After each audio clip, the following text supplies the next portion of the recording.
علی بھائی ایک بات سمجھ نہیں آئی کہ جب ہم قرآن اور حدیث کا مطالعہ کرتے ہیں تو اس میں کبھی کوئی شخص جنت میں پہنچ چکا ہوتا ہے جہنم میں، یا ساتھ علیین اور سجین بیک وقت، یا اس سے عذاب قبر ہو رہا ہوتا ہے، تو یہ واضح نہیں ہوتا کہ برا شخص ایک ہی وقت میں عذاب قبر اور سجین.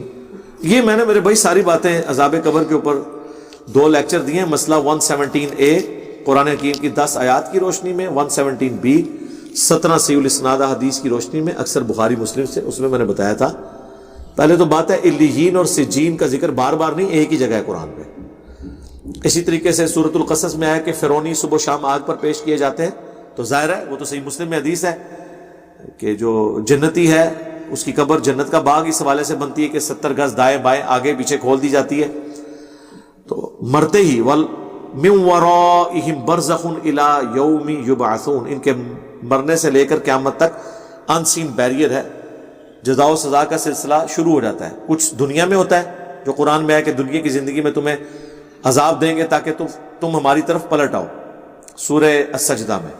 کچھ موت کے وقت جو سورہ الانعام میں باقی صورتوں میں ہے کہ چہروں اور پیٹھوں پہ ہتھوڑے مارے جاتے ہیں، نکالو اپنی روحیں. کچھ عذاب قبر ہوتا ہے جو قرآن میں ہے، صبح و شام فرعونی پیش کیے جاتے ہیں آگ کے اوپر، اور احادیث میں اس کی تفصیلات آئی ہیں، اور الٹیمیٹلی آخرت میں ہوگا. یہ پوری ترتیب ہے.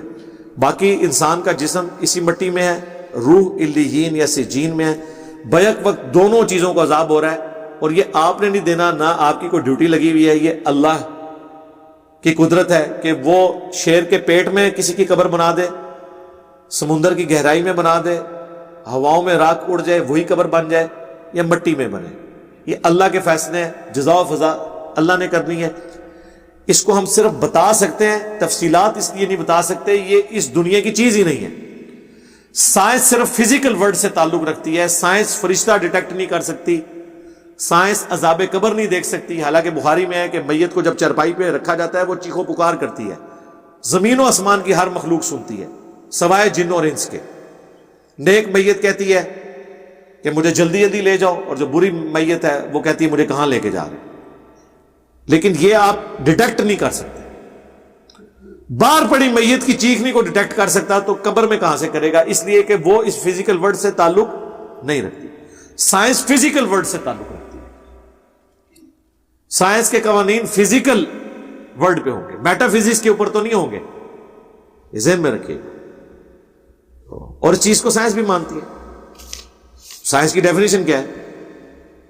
The knowledge obtained through observations and experiments. اب مجھے بتائیں فرشتہ کسی آبزرویشن یا ایکسپیریمنٹ میں آ سکتا ہے؟ تو بس سائنس تو خود مان رہی ہے کہ یہ ہمارے فریم آف ریفرنس سے یہ ہو سکتا ہے کہ کوئی چیز فزیکل ایکسپیریمنٹ میں ڈیٹیکٹ ہو جائے انسٹرومنٹ کے ذریعے، لیکن وہ ہوگی فزیکل، جس طرح الیکٹرو میگنیٹک ویوز ہیں. نظر تو وہ بھی نہیں آ رہی. آواز کی جو لہریں ہیں نظر تو وہ بھی نہیں آ رہی، لیکن یہ فزیکل ورلڈ سے تعلق رکھتی ہے، کیونکہ آواز کی وجہ سے فزیکلی ارتعاش پیدا ہوتا ہے نا. اب یہاں پہ اونچی آواز سے کوئی چیز بجے تو یہ شیشے ہلیں گے نا، تو یہ فزیکل چیز ہے نا. ہاتھی جو ہے وہ پاؤں مار کے 40 کلومیٹر دور تک کمیونیکیشن زمین پہ کر لیتا ہے. ہم تو نہیں سن سکتے، لیکن ایک ہاتھی دوسرے کو سنا لیتا ہے، فزیکل ہے. اسی طریقے سے الٹرا ساؤنڈ کے ذریعے کسی شخص کے پیٹ میں، اس کے گردے میں کیا ہے، فزیکل نالج ہے، وہ آپ حاصل کر سکتے ہیں. بارش کا نالج فزیکل نالج ہے، کیونکہ جب بادل بنتے ہیں اور وہ رفتار سے چل پڑتے ہیں تو بتا دیا جاتا ہے اتنے کلومیٹر دور فلاں جگہ جب بارش کے لیے بادل پہنچیں گے تو اتنے بجے بارش ہو جائے گی. یہ نہیں ہو سکتا کہ کوئی شخص یہ بتائے کہ 8 سے 10 سال بعد فلاں تاریخ کو بارش ہوگی کہ نہیں، اتنی لمبی پیش گوئی نہیں ہو سکتی. یہ تو نہیں ہوتا کہ ہر سال جو ہے 5 فروری کو بارش ہی ہونی ہے، یہ بتا سکتا ہے. ہاں 5 فروری سے 4 دن پہلے بتایا جا سکتا ہے، 5 دن پہلے، ایون ہفتہ پہلے، کہ بادل چل پڑے. تو یہ علم الغیب نہیں، یہ سب فزیکل ورلڈ سے چیزیں تعلق رکھتی ہیں.